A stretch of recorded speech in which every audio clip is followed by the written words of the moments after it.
Je suis celle qui ouvre les livres, les feuillette, pose ma voix sur les textes, pour faire vivre les émotions que souhaite vous transmettre, autrices et auteurs. Le miracle Spinoza, une philosophie pour éclairer notre vie. Extrait du livre de Frédéric Lenoir. Conversion philosophique. Toute notre félicité et notre misère dépendent de la seule qualité de l'objet auquel nous sommes attachés par amour. Les ancêtres de Baruch Spinoza étaient très probablement des juifs espagnols expulsés en 1492 et qui trouvèrent refuge au Portugal.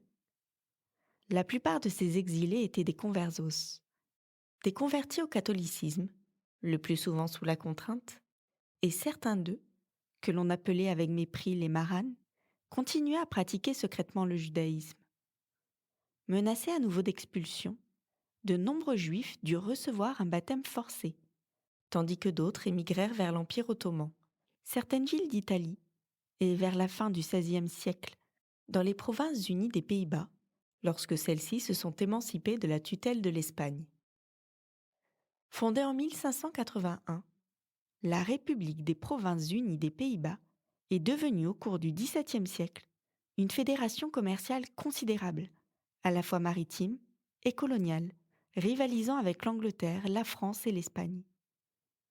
Quand naît Baruch Spinoza, en 1632, les Provinces-Unies possèdent les plus importants chantiers navals, la plus puissante banque d'Europe. Mais c'est aussi une terre d'asile pour ceux qui fuient les persécutions politiques et religieuses. Les Hollandais tolèrent la présence de nombreuses sectes protestantes, des catholiques et des juifs. Mais c'est aussi une terre d'asile pour ceux qui fuient les persécutions politiques et religieuses. Même si elles sont parfois réprimées, les opinions politiques et philosophiques les plus diverses peuvent s'y déployer, mieux que partout ailleurs en Europe. C'est dans ce nouveau lieu de tolérance que de nombreux juifs viennent s'établir. Le grand-père de Baruch Spinoza, Pedro Isaac Espinosa, dont le nom signifie « qui vient d'un lieu plein d'épines », quitte le Portugal pour la France. Il vécut quelque temps à Nantes, avant de s'installer définitivement à Amsterdam. Son père, Michael, développe un petit négoce de produits importés des colonies dans le quartier juif de la ville, à seulement 2 rues de la maison de Rembrandt. Il a une fille, Rebecca, et un fils, Isaac, né d'un premier mariage. Après le décès de sa femme, il se remarie avec Anna et ils ont 2 enfants, Myriam et Baruch. Mais le malheur frappe à nouveau et il perd sa femme. Il se remarie une 3e fois avec Esther, qui lui donne un fils, Gabriel.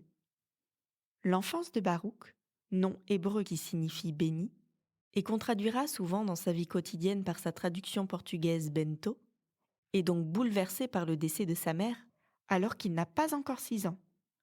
Michael est un homme très religieux et aussi l'un des principaux soutiens financiers de la synagogue Talmud Torah, dirigée par une très forte personnalité, le rabbin érudit Saoul Mortera. Michael a souvent fait partie des Pamassins, le conseil de la communauté qui prend les décisions importantes et nomme les rabbins. Dès sa petite enfance, Baruch a donc été envoyé à l'école juive de la synagogue, où il apprend à lire la Bible en hébreu, l'observance de la loi et les débats talmudiques. Selon son disciple Lucas, il suscitait l'admiration de tous par la vivacité de son esprit, et le rabbin Morteira fondait de grands espoirs en lui, espérant probablement qu'il lui succéderait un jour. Toutefois, précise la biographie, il n'avait pas 15 ans, qu'il formait des difficultés que les plus doctes d'entre les Juifs avaient de la peine à résoudre. Et quoiqu'une jeunesse si grande ne soit guère l'âge du discernement, il en avait néanmoins assez pour s'apercevoir que ses doutes embarrassaient son maître. Or, le jeune Baruch sait qu'il doit être prudent, car sa communauté ne tolère pas les écarts doctrinaux.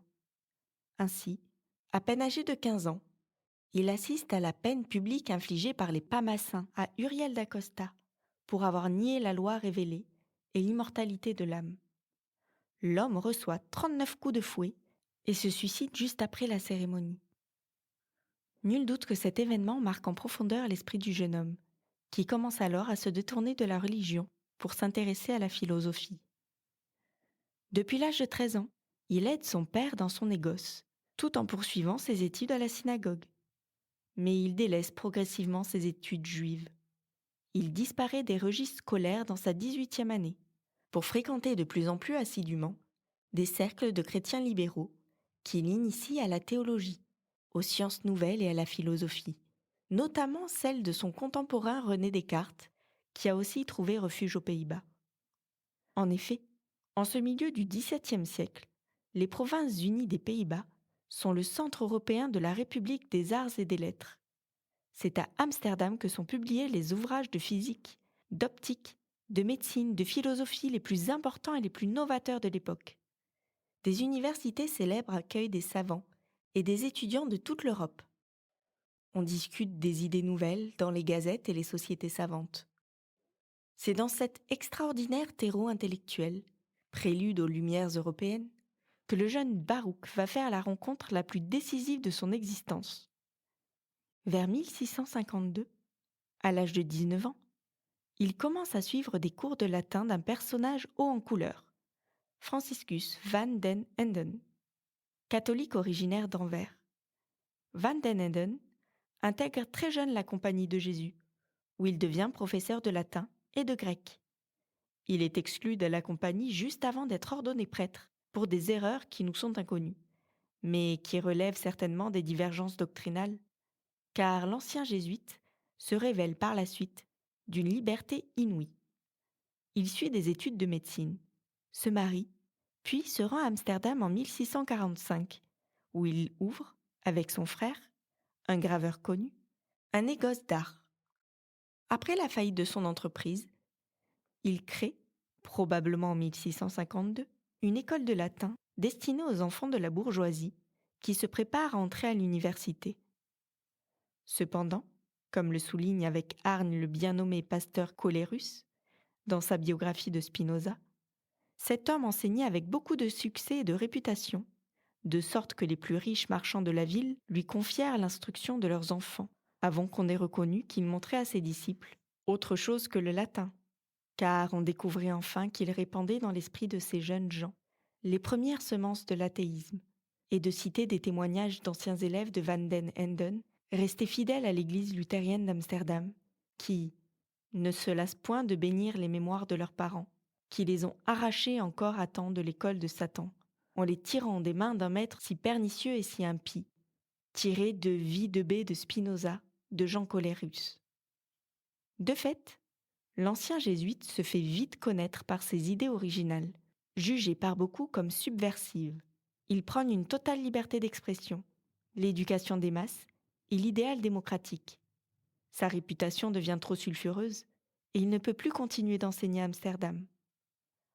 En 1670, invité par des nobles français qui ont suivi son enseignement, il se rend en France et ouvre une école à Paris. Mais lorsque la France de Louis XIV envahit les Pays-Bas, il tente, avec l'aide de complicité tant française, Louis de Rohan qui échouera dans un complot contre le roi, que hollandaise, d'instaurer une république indépendante en Normandie, dans le dessein, toujours selon Colerus, d'ouvrir un front intérieur qui aurait obligé Louis XIV à diviser ses forces. Il est arrêté et pendu à la Bastille le 27 novembre 1674. On comprend l'influence cruciale qu'exerça ce libre penseur sur l'esprit du jeune Baruch, lui-même en quête de vérité. Van den Eden lui enseigne non seulement le latin, mais les bases d'une culture classique, notamment à travers le théâtre antique.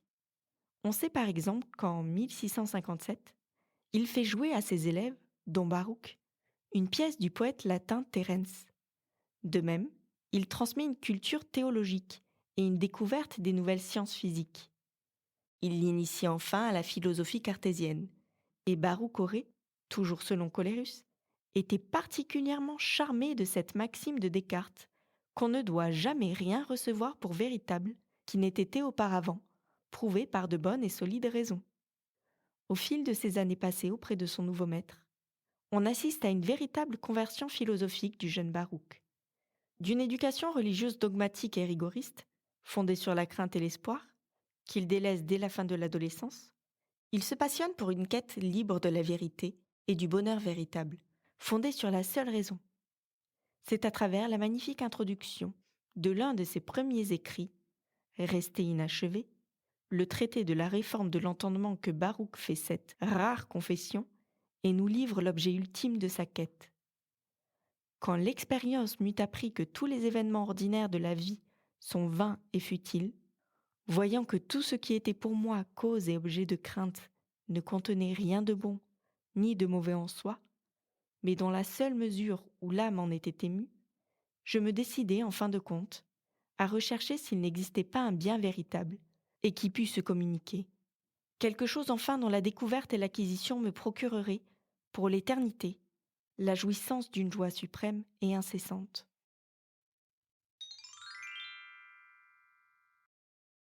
L'extrait est à présent terminé. Je sais, c'est déjà trop tôt. Mais vous pouvez poursuivre la lecture de l'œuvre dans son intégralité grâce au lien en description. Si un texte vous tient à cœur ou si vous dénichez une nouvelle lecture, rendez-vous sur lafeuilleteuse.com. Il est probable que je lise un extrait dans une prochaine émission.